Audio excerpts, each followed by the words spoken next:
तीन देशों की अहम विदेश यात्रा के अंतिम चरण में प्रधानमंत्री बुधवार को ओमान पहुंचे, जहां भारत ओमान संबंधों को नई मजबूती देने और व्यापार समझौतों पर मोहर लगाने की उम्मीद है। यह प्रधानमंत्री का तीन देशों का अंतिम चरण की यात्रा है।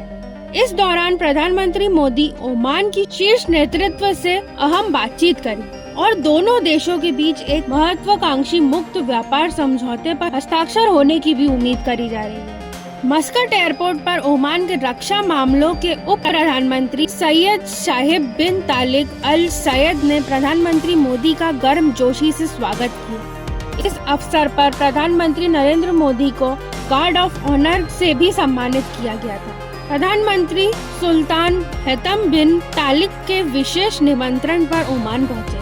यह उनकी ओमान की दूसरी आधिकारिक यात्रा है और सहयोग से इसी वर्ष भारत और ओमान के बीच राजकीय संबंधों के 70 वर्ष पूरे हो गए हैं। मॉस्को पहुंचने के बाद भारतीय प्रवासियों ने प्रधानमंत्री नरेंद्र मोदी का भव्य स्वागत भी किया। वहीं सोशल मीडिया प्लेटफॉर्म एक्स पर प्रधानमंत्री ने लिखा कि मॉस्को एयरपोर्ट पर मिले आत्मीय स्वागत के लिए वे ओमान के उप प्रधानमंत्री के आभारी हैं और उन्होंने बताया भारत ओमान की दोस्ती को लेकर दोनों के बीच सकारात्मक बातचीत हुई है। आपको बता दें, इस दौरे का सबसे बड़ा अहम एजेंडा भारत और ओमान के बीच प्रस्तावित कॉम्प्रिहेंसिव इकोनॉमिक पार्टनरशिप एग्रीमेंट यानी CEPA है।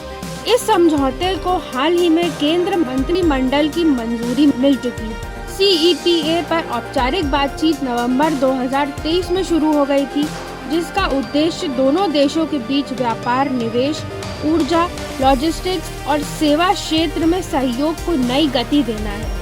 इस समझौते से भारतीय निर्यातकों, खासकर लघु और मध्यम उद्योगों को गल्फ कंट्रीज के बाजार तक बेहतर पहुंच मिलने की उम्मीद है। प्रधानमंत्री नरेंद्र मोदी ने अपने प्रवास के दौरान ओमान के सुल्तान से रणनीतिक साझेदारी, व्यापार, निवेश, ऊर्जा सहयोग, समुद्री सुरक्षा और क्षेत्रीय स्थिरता जैसे मुद्दों पर विस्तृत चर्चा करी। इसके साथ ही वे ओमान में बसे भारतीय समुदाय को संबोधित कर उनके योगदान की सराहना भी करी। विशेषज्ञों का मानना है कि यह दौरा भारत ओमान संबंधों को आर्थिक, रणनीतिक और सांस्कृतिक स्तर पर नई ऊंचाई तक ले जाने वाला साबित होगा।